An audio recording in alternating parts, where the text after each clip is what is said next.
Okay, so prior to that,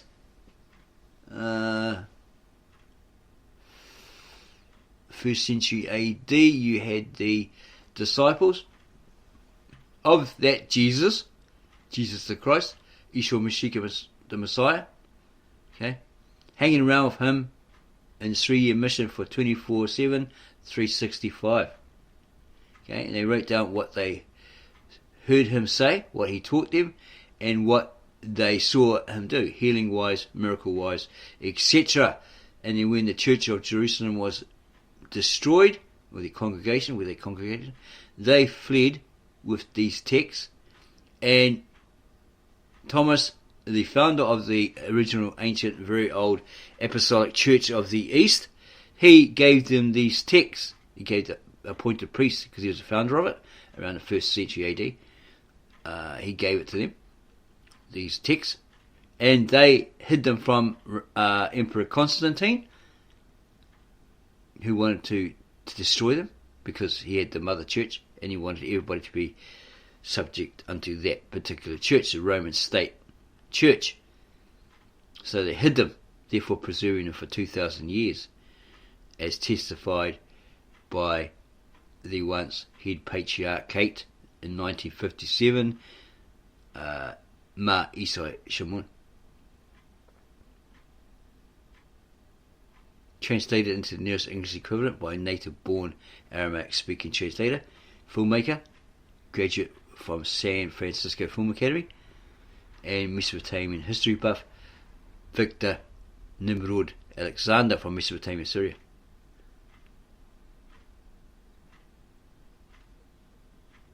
So that would totally knock that out of the ballpark.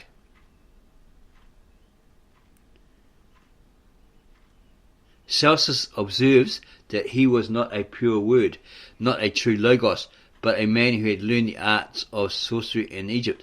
So in the Clementines, it is in the character of Ben Pandera that Jesus is said to rise again as a magician. But here is the conclusive fact. The Jews know nothing of Jesus, the Christ of the Gospels, as an historical character.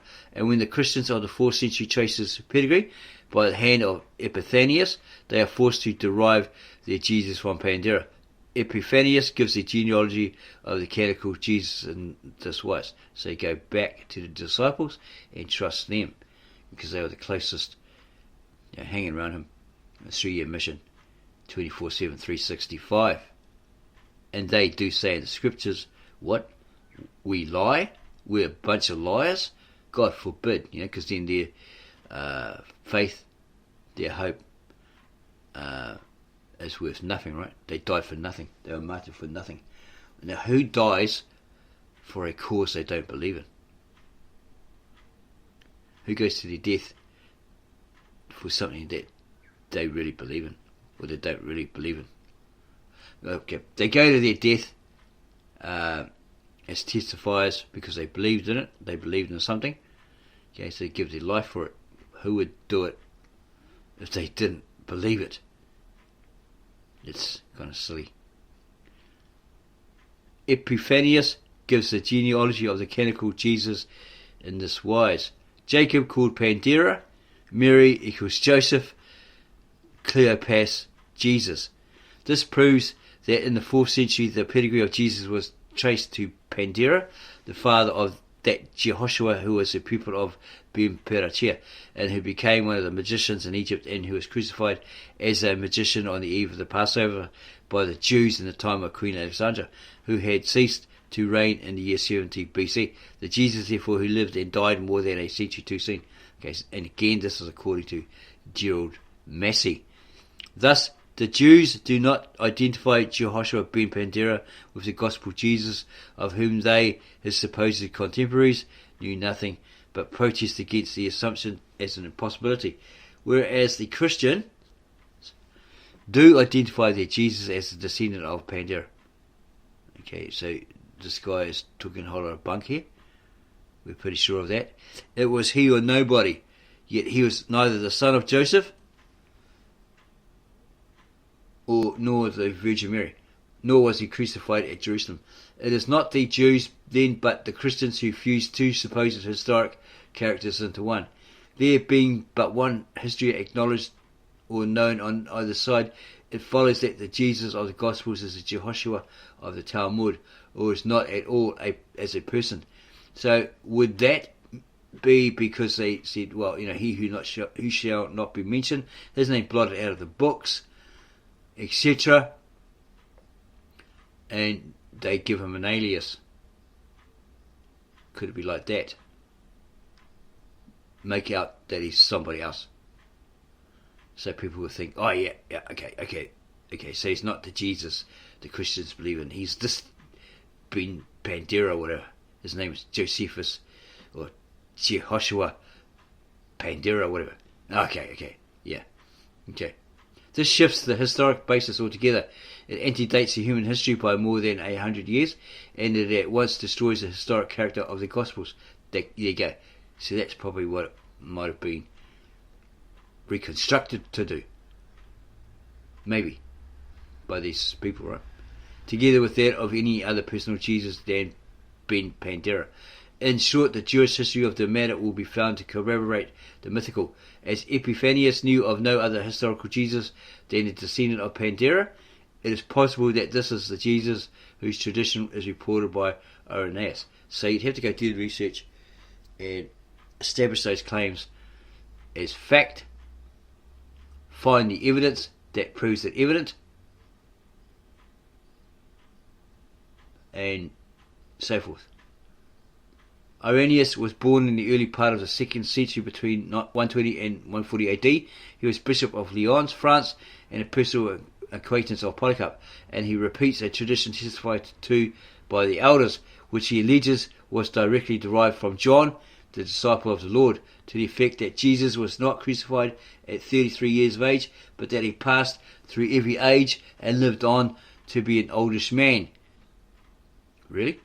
Now, in accordance with the dates given, Jehoshua ben Pandera may have been between 50 and 60 years of age when he put to death, and his tradition alone furnishes a clue to the nihilistic statement of Irenaeus. When the true tradition of Ben Pandera is recovered, it shows that he was the sole historical Jesus who was hung on a tree by the Jews, not crucified in the Roman fashion, and authenticates the claim now to be made on behalf of the astronomical allegory to the dispensational Jesus, the Chronian Christ, the mythical Messiah of the canonical Gospels, and the Jesus of Paul, who was not the canonized Christ.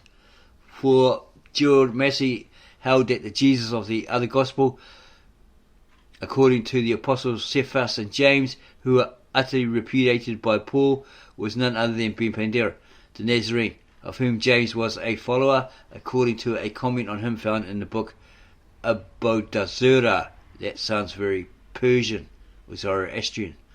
Anyway, there are two Jesuses, or Jesus and the Christ, one of whom is repudiated by Paul. So he's saying here that there's a Jesus and then there's a Christ. Two different peoples, one of whom is repudiated by Paul.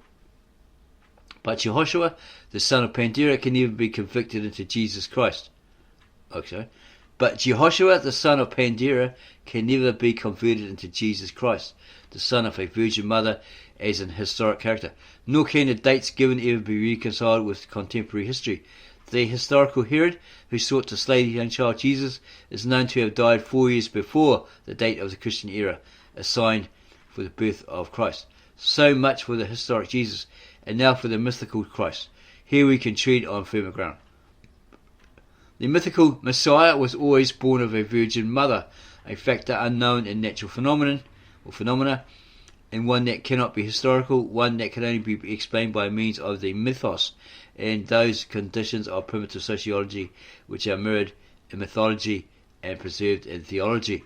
The Virgin Mother had been represented in Egypt by the maiden queen Mut-em-Ur, the future mother of Amenhotep III, some 16th century BC, who impersonated the Eternal Virgin that produced the Eternal Child. 4 consecutive scenes reproduced in Gerald Massey's book are found portrayed upon the innermost walls of the Holy of Holies in the Temple of Luxor. Okay, so that's one in Egypt. So they obviously had similar practices, which was built by Amenhotep, or one plagiarized the other, which was built by Amenhotep III, a pharaoh or king of the 17th dynasty. The first scene on the left hand shows the god Tat, the lunar Mercury, the enunciator of the gods, with a capital G, put a capital G here, in the act of hailing the Virgin Queen and announcing to her that she is to give birth to the coming son. In the next scene, the god Neph, in conjunction with Hathor, gives the new life. This is the Holy Ghost of Spirit that causes the Immaculate Conception. Okay, so would Massey then be committing the unpardonable sin? Okay, by twisting the real meaning of the Holy Ghost, or what the Holy Ghost is, and more. Neph being the spirit by name in Egyptian. The natural effects are made apparent in the Virgin's swelling form. Next, the mother is seated on the midwife's stool, and the newborn child is supported in the hands of one of the nurses. The fourth scene is that of the adoration. Here the child is enthroned, receiving homage from the gods, with a capital G, and gifts from men. Behind the deity Neph, on the right, three spirits, the three magi or kings of the legend, and the three that went to see Jesus when he was a child, he'd just been born, infant, sorry. And they're kneeling and offering presents with their right hand and life with their left. The child thus announced, incarnated, born, and worship was the pharaonic representative of the Aten sun in Egypt, the god Adon of Syria, and Hebrew Adonai, the child Christ of the Aten cult. Akhenaten, he dropped all the polytheistic or pantheon of gods of Egypt and was into and declaring the one monotheistic God, which really never worked out or lasted long in Egypt. They all went back to their pantheon of gods, a little g. So it made some impact, but it didn't make a lasting impact, by the sound of it. Said to be the root of all monotheism. Not too sure on that one. We doubt it. Okay, so the miraculous conception of the ever Virgin Mother, personated by Mut-Im-Ur as mother of the only one and representative of the Divine Mother of the youthful Sun God, S-U-N, God, with a capital G. These scenes, which were mythical in Egypt, have been copied. Remember that? They're mythical in Egypt, have been copied or reproduced as historical in the canonical Gospels. So he's basically saying they were plagiarized, where they stand like four cornerstones to the historic structure and prove that the foundations are mythical. Well, the ones in Egypt, he said, are mythical, and looks like he's saying, well, so are the Jesus stories. Okay. Jesus was not only born of the mythical motherhood, his descent on the maternal side is traced in accordance with this origin of the mythical Christ. The Virgin was also called the harlot. Okay, so now he's saying that Mary was this hoe, because she represented the pre-monogamic stage of intercourse, and Jesus descends from four forms of the harlot: Thamar, Rahab, Ruth, and Bathsheba. Are these all of the Bible, women of the Bible? Each of whom is a form of the stranger in Israel, and is not a Hebrew woman. Such history, however, does not show that illicit intercourse was the natural mode of the divine descent, nor does it imply unparalleled human profligacy. It only proves the mythos. In human sociology, the son of the mother preceded the father as son of the woman who was a mother, but not a wife. This character is likewise claimed for Jesus, who is made to declare that he was earlier than Abraham, who was the typical great father of the Jews, whether considered to be mythical or historical. Jesus states emphatically that he existed before Abraham was. This is only possible in the mythical Christ, who preceded the Father as son of the Virgin Mother, and we shall find it so throughout All that is non-natural and impossible as human history is possible, natural and explicable as mythos. And again, this is according to Gerald Massey, who we don't believe was a Christian. He was a spiritualist. Okay, he was into that. It can be explained by the mythos because it originated in that which alone accounts for it. For it comes to this, and at last, the more hidden the meaning in the gospel history, the more satisfactory is it explained by the mythos, and the more mystical the Christian doctrine, the more easily can it be proved to be mythical, according to Gerald Massey. The birth of Christ is astronomical. The birthday is determined by the full moon of Easter. This can only occur once every 19 years, as we have it illustrated by the epoch or golden number of the prayer book. And he says, understand him. That Jesus the Christ can only have a birthday or resurrection once in 19 years, in accordance with the Metonic cycle, because his parents are the sun and moon, and those appear in the earliest known representation of the man upon the cross. This proves the astronomical and non-human nature of the birth itself, which is identical with that of the full moon of Easter in Egypt. So he's saying all this mythos, all this paganism, is basically the origin of the Jesus stories, the biblical texts, scriptures.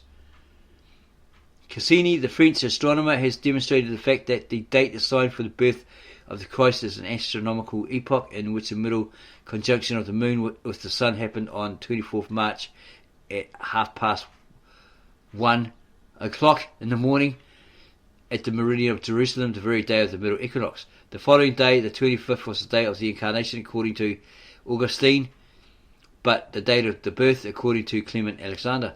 For two birthdays are assigned to Jesus by the Christian fathers, one at the winter solstice, the other at the vernal equinox. So one would be the 25th of December and some other date. These, which cannot both be historical, are based on the two birthdays of the double Horus in Egypt. Plutarch tells us that Isis was delivered of Horus, the child, about the time of the winter solstice, and that the festival of the second or adult Horus followed the vernal equinox. So all these people he's mentioning are actually Greek philosophers, possibly church fathers, and so forth. Roman state church fathers as the source.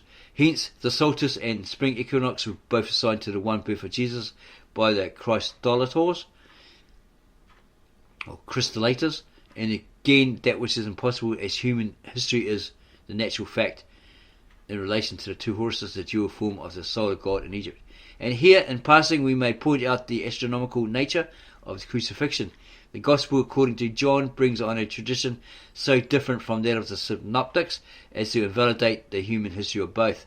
The synoptics say that Jesus was crucified on the 15th of the month Nisan. So what's that, March? John affirms that it was on the 14th of this month. So that would be a preparation day. Okay. Possibly. This serious rift runs through the very foundation. As human history, it cannot be explained. But there is an explanation possible, which, if accepted, proves the mythos.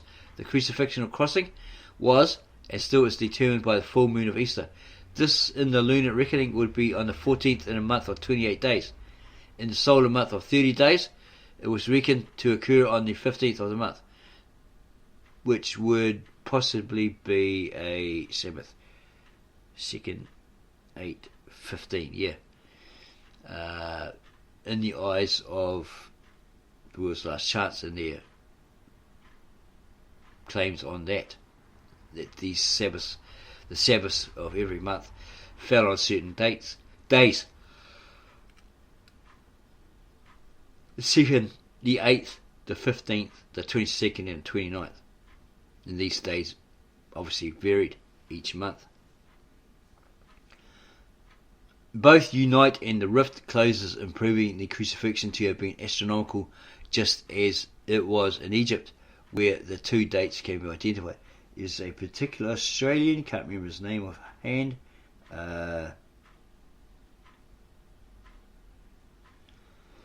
who is an astrophysicist, etc., etc. He's into all that. Bonacci. His name's Bonacci. Plutarch also tells how the Mithraite cult has been particularly established in Rome about the year 70 BC, and Mithras was fabled as having been born in a cave. Whether Mithras was worshipped, the cave was consecrated as its birthplace. The cave can be identified in the birth of Messiah in that cave. No matter under what name he was born, can be definitely dated. The cave of Mithras was the birthplace of the sun in the winter solstice, when this occurred on the birthplace of the sun in the winter solstice, which when this occurred on the 25th of December in the sign of the sea goat, with the vernal equinox in the sign of the ram. Now the Akkadian name of the 10th month, that of the sea goat, which answers roughly to December, the 10th by name is Abba Udu, that is the cave of light. The cave of rebirth for the sun in the lowest depth at the solstice figured as the cave of light. This cave was continued as the birthplace of the Christ. You will find it in all Gospels of the infancy, and Justin Martyr says Christ was born in the stable and afterwards took refuge in the cave. He likewise vouches for the fact that Christ was born on the same day that the Son was reborn in Stabilo Augis, or is it Ugai? Looks like Augis, or in the stable of Algius. Now the cleansing of the stable was the sixth labour of Heracles, his first being in the sign of the lion, and Justin was right, the stable and cave are both figured in the same celestial sign, according to Gerald Massey. But mark this, take note of this, the cave was the birthplace of the solar Messiah from the year 2014 to the year 255 BC, at which latter date the solstice passed out of the sea goat into the sign of the archer, and no Messiah, whether called Mithras, Adon, Tammuz, Horus or Christ, could have been born in the cave of Abba Ududu, or the state of Augeas on 25th of December after the year 255 BC. Therefore, Justin had nothing but the Mithraic tradition of the bygone birthday to prove the birth of the historical Christ 255 years later. In their mysteries, the Saraceni celebrated the birth of the babe in the cave or subterranean sanctuary, from which the priest issued and cried, "The Virgin hath brought forth, the light is about to begin to grow again," on the mother night of the year. And the Saraceni were not supporters of historic Christianity.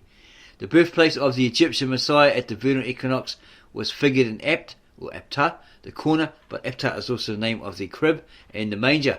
Hence the child born in Apta was said to be born in the manger, and this Apta as crib or manger in the hieroglyphic sign of the solar birthplace, the Egyptian hieroglyphic sign of the solar birthplace. Hence the Egyptians exhibited the babe in the crib or manger in the streets of Alexandria. The birthplace was indicated by the couleur of the equinox as it passed from sign to sign. It was also pointed out by the star in the east. When the birthplace was in the sign of the bull, Orion was the star that rose in the east to tell where the young sun god, sun, S-U-N, and God with capital G, was reborn. Hence it is called the star of Horus. That was then the star of the three kings who greeted the babe. For the three kings is still a name of the three stars in Orion's belt. Here we learn that the legend of the three kings is at least 6,000 years old. In the course of procession, about 255 BC, the vernal birthplace passed into the signs of the fishes, and the Messiah, who had been represented for 2,155 years by the ram or lamb, and previously for other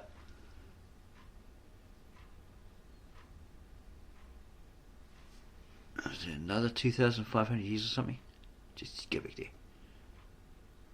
Okay, previously for other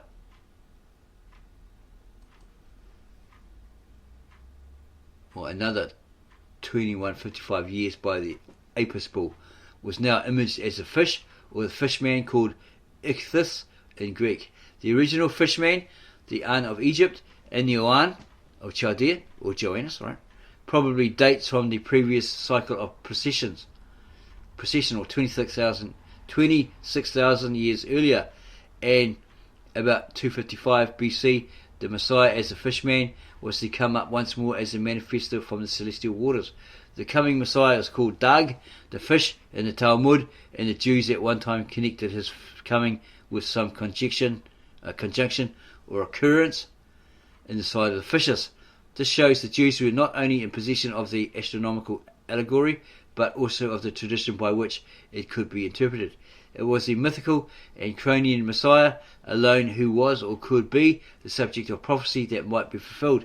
Prophecy that was fulfilled as it is in the book of Revelation, when the equinox entered, the cross was erected, and the foundations of a new heaven were laid in the sign of the Ram, 2410 BC.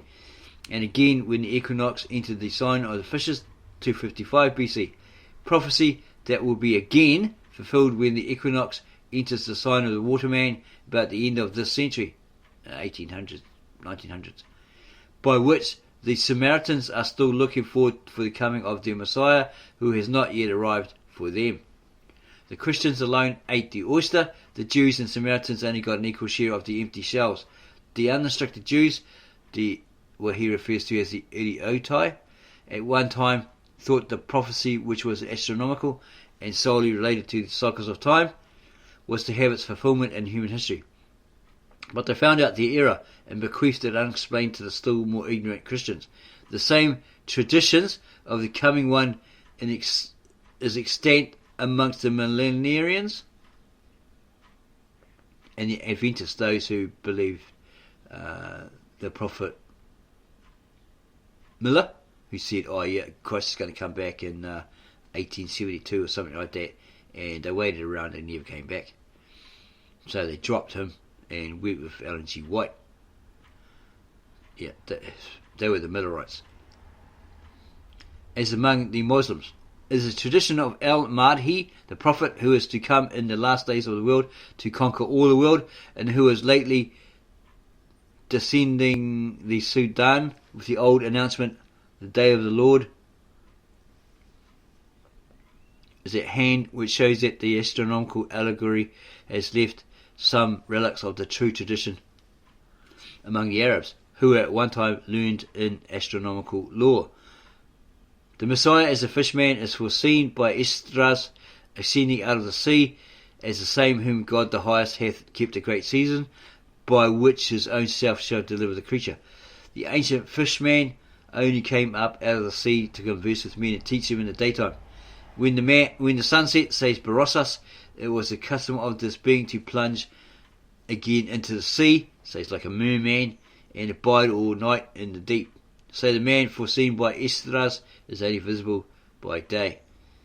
As it is said, Ian, so can no man upon earth see my son or those that would be with him, but in the daytime. This is parodied or fulfilled in the account of Ichthus, the fish, the Christ who instructs men by day, but retires to the lake of Galilee, where he demonstrates the soul and nature by walking the waters at night or at the dawn of day. We are told that his disciples, being on board a ship when evening was coming, in the fourth watch of the night, Jesus went unto them, walking upon the sea. Now, the fourth watch began at 3 o'clock and ended at 6 o'clock. Therefore, this was about the proper time for a soul of God to appear walking upon the waters, or coming up out of them as the Oannes. Oannes is said to have taken no food whilst he was with men. In the daytime he used to converse with men, but took no food at that season, or at that particular time, or moment. So Jesus, when his disciples prayed him, saying, Master, eat, said unto them, I have meat to eat that you know nothing of. My meat is to do the will of God, or the will of him that sent me. This is the perfect likeness of the character of Oannes, who took no food, but whose time was wholly spent in teaching men. Moreover, the mythical fishman is made to identify himself. When the Pharisees sought a sign from heaven, Jesus said, There shall no sign be given but the sign of Jonas, or Jonah. For as Jonah became a sign unto the Ninevites, so shall also the Son of Man be to this generation. That generation that he was living in, right? The sign of Jonah or Jonas is that of the Iron or Fishman of Nineveh, whether we take it directly from the monuments or from the Hebrew history of Jonah or from the Zodiac.